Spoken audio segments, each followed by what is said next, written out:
Kafele in an interview. He was much like you. He came for a job.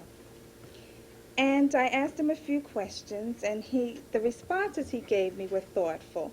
And so I asked him a few more, because, in an interview, I would say of the hundreds of people I've interviewed, the first few minutes determine whether that person's going to be hired or not. So we had a dialogue going. I found him to be thoughtful. I found him to be a community person.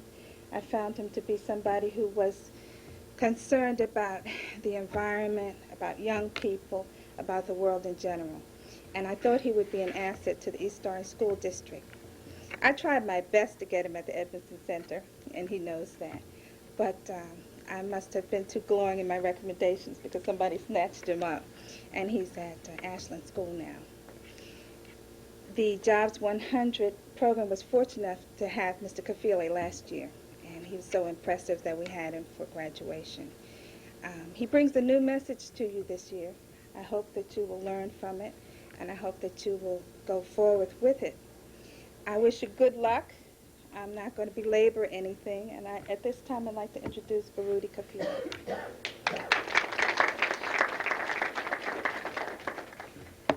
Good morning. Let me just sidetrack for a second. Do I have access to the blackboard at all? Or, yeah, I wasn't expecting this type of setup. Okay. If not, do you have a flip chart? Okay. Anyway, while I'm waiting for that, again, good morning. Some of you look very familiar to me. We met back at VLD during my years of being a substitute teacher. And you probably knew me by a different name at that time as well. But I had reached a point in my life, I guess that was in about 1990, that I could no longer accept the name that I had, being that in street terminology, we kind of call it a slave name. So I changed it. So the name now is Baruti Kafele. So like you two brothers, I think we met back at VLT, right? Yeah. So that's what that's all about. But let me tell you a little bit about who I am and why I'm here. I started my teaching career back in 1988 in Brooklyn, New York, and that's where I was licensed to teach. And it was an eye-opening experience being there. I found that children, black children, this is an all-black district I was in. It was Brooklyn, Crown Heights section. I'm sure you all are familiar with that through the media. So I found that children were being thoroughly miseducated. Nothing that I didn't know, but it was the first time I really got to see it up close, up front, got to be in the midst of it. So I saw that black children were being miseducated, the minds literally being damaged on a daily basis.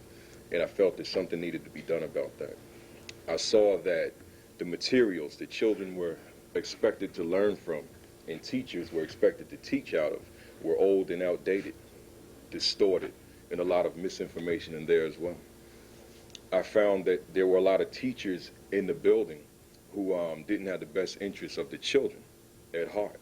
So therefore, not necessarily in the classroom to be a teacher, a soldier, and a liberator, but there to receive a paycheck, period.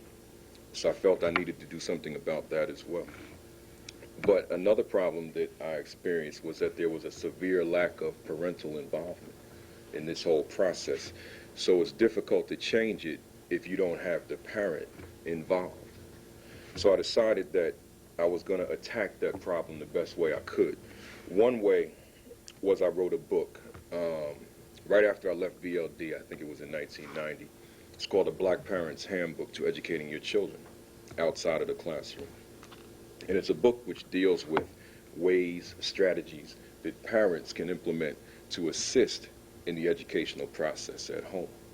All right? Now, I had no background in writing, journalism, English, anything of that nature. My background was basically in African history and business.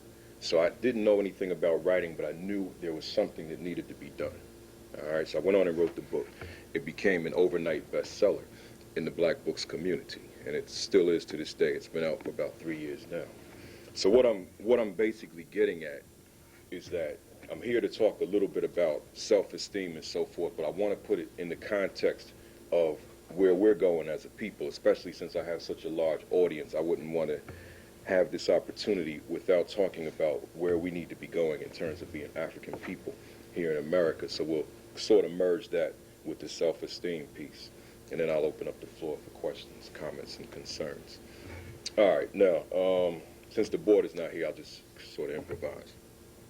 When we talk about moving forward, when we talk about being successful, there's three ingredients that I feel must be in place. The first one is belief. You have to believe in your ability to be successful. And if you don't believe in your ability to be successful, you cannot expect to be successful. In other words, if you don't believe in yourself, then why should I believe in you? So you have to believe in your ability to achieve. Second, you must have a sense of purpose in life. In other words, you must ask yourself, what is my purpose? What am I here for? Because a lot of times we're here in the world, but we don't have a real sense of purpose for being here. I teach 6th grade over at Ashland School. A lot of students, particularly in the beginning of the year, do not really have a clear-cut and defined purpose for being in school. So if you don't have a purpose for being there, then we cannot expect you to reach your goals or to reach the goals and expectations that I have for you. All right, so you have to have a purpose, sense of purpose. And third, obligation. You have to understand what your obligation as an African American is to being successful, not only on an individual level, but on a collective scale as well. All right, obligation. So I want to look at those three words. I would appreciate, everyone have a pencil and pen? Something to write with paper?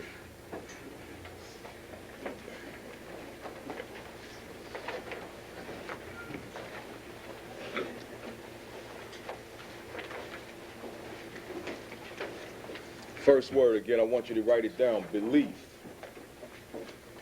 Belief. We must believe in ourselves. Now, how do we develop belief, purpose, and obligation? Of course, there's several ways that you can do that. Several ways that you can develop your belief in your ability to achieve, your sense of purpose, and your understanding and awareness of your obligation to be successful.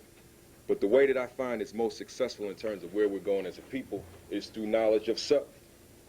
I was saying to you that in that particular school in Brooklyn, children had no knowledge of self because they were being thoroughly miseducated. So they had no idea, no clue as to the contributions of black people and the struggle of black people to get to where we are today.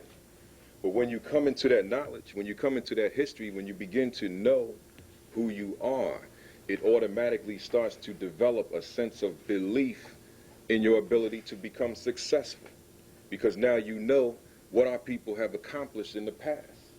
But if you don't know what we've accomplished, then you can't necessarily feel good because you have this impression that you come from a people that have never done anything. All right? So what I'm saying is just we can look at this light that's shining. When I was growing up, I'm 33 now, so when I was growing up, I had the impression, because based on what I was taught, that that was solely a Thomas Edison invention. That's what I was told. All right, so all these lights. But then once I came into this self-knowledge, self-understanding, I came to understand that it's an African-American perfection, meaning that Lewis Latimer is the one that put the carbon thread filament in it, which allows it to sustain its glow. All right? Then coming into the understanding of the various other different African-American inventions. I'm sure you've all been exposed to several of them over at in your school. I guess everyone here is from Scott and East Orange High, right? Oh, it's spread out further than that? Okay. So I'm sure that you've had that exposure to the various different African-American inventions. You know, we talk about things like the rail car coupler by Andrew Beard, the automatic transmission of a car by Richard Spikes, the refrigerated truck and train by Frederick McKinley Jones, the refrigerator itself, air conditioning unit, and the list goes on and on. But the point I'm making to you is that when you come into this understanding, then you begin to believe. Because when you look at other peoples, other ethnic groups, you see that they have an awareness of history, awareness of their culture, and that's why they feel good about who they are, because they know they come from a people who have contributed. So we have to have that as well. Thank you.